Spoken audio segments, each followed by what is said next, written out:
안녕하십니까. JTV 전현뉴스입니다. 전라북도가 다음 달 정부 추경안에 GM 대책으로 1,120억 원을 반영해달라고 요청했습니다.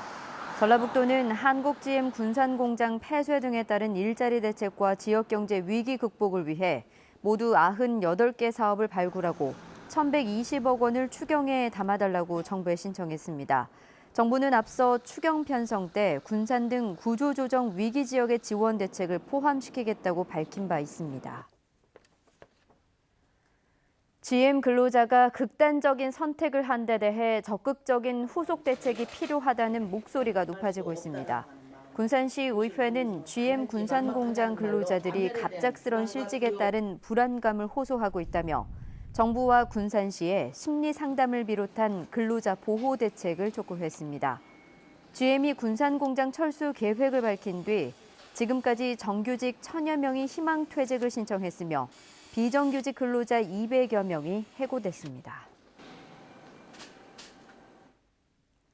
전라북도가 베리앵글 GM 해외사업 부문 사장과의 면담을 추진합니다. 전라북도는 오는 28일 한국을 찾는 베리앵글 사장에게 군산공장 정상화와 신차 생산 물량 배정 등을 요청하기 위해 면담을 신청했다고 밝혔습니다. 베리앵글 사장은 정부 당국자들을 만나 한국 투자 계획을 설명을 할 것으로 알려졌습니다. 미세먼지 예보 기준 농도가 강화되면서 나쁨 일수도 늘어날 것으로 보입니다. 전라북도는 내일부터 미세먼지의 나쁨 기준이 1세제곱미터에 51 마이크로그램 이상에서 선진국 수준인 36 마이크로그램 이상으로 강화된다고 밝혔습니다. 강화된 기준을 적용하면 지난해 전북의 미세먼지 나쁨 일수는 26일에서 94일로 4배 가까이 늘어나는 것으로 분석됐습니다. 불법 과외와 시험 문제 유출 혐의를 받고 있는 정읍의 한 고등학교 교사가 학생들을 직접 모집까지 한 것으로 드러났습니다. 전북경찰청은 이 교사가 성적이 우수한 학생의 학부모들에게 접근해 불법 과외를 유도하는 유치 활동을 벌였다고 밝혔습니다. 또 최근 2년 동안 알려진 것보다 많은 14명의 학생들에게 불법 과외를 하고 8천만 원을 챙긴 것으로 확인됐습니다. 경찰은 A씨를 한 차례 더 소환한 뒤 영장 신청 여부를 결정할 계획입니다.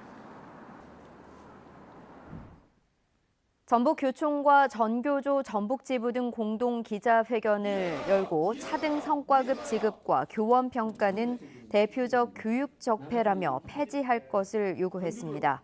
이들은 지난 17년간 차등 성과급을 지급하고 8년간 교원 평가를 시행하면서 학교 현장이 돈과 경쟁만 있는 공간으로 전락했다며 문재인 대통령이 성과 중심의 정책을 없앤다고 공약한 만큼 서둘러 이행할 것을 촉구했습니다. 전라북도가 자동차 신규 등록과 이전 등록 때 채권 매입 의무를 다음 달부터 연말까지 면제해 줍니다. 면제 대상은 배기량이 2,000cc 미만이고 차량 가격이 2,500만 원 미만인 비사업용 승용차, 사업용이 아닌 승합차와 화물, 그리고 특수차입니다. 또한 배기량이 2,000cc가 넘는 승용차는 신규 등록 채권 매입 가격을 50% 인하합니다. 전주와 익산에 내려졌던 초미세먼지 주의보는 오후 4시를 기해 모두 해제됐습니다. 내일도 미세먼지 농도는 나쁨 수준을 보이겠습니다. 오늘 밤부터 내일 오전 사이에는 일부 내륙에 짙은 안개가 낄 것으로 보여 출근길 운전에 주의가 필요합니다. 아침 최저 기온은 2도에서 7도, 낮 기온은 17도에서 22도로 오늘과 비슷하겠습니다. 이번 주는 대체로 맑고 따뜻한 가운데 일교차가 큰 봄 날씨가 이어지겠습니다. JTV 8시 뉴스 예고입니다. 불법 과외와 시험 문제 유출 혐의를 받고 있는 고등학교 교사가 과외 학생을 직접 모집까지 한 것으로 드러났습니다.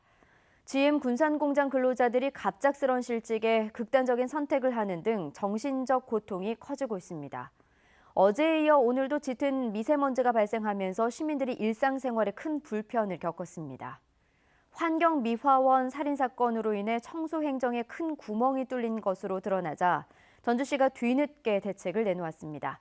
자세한 소식은 JTV 8시 뉴스에서 전해드리겠습니다.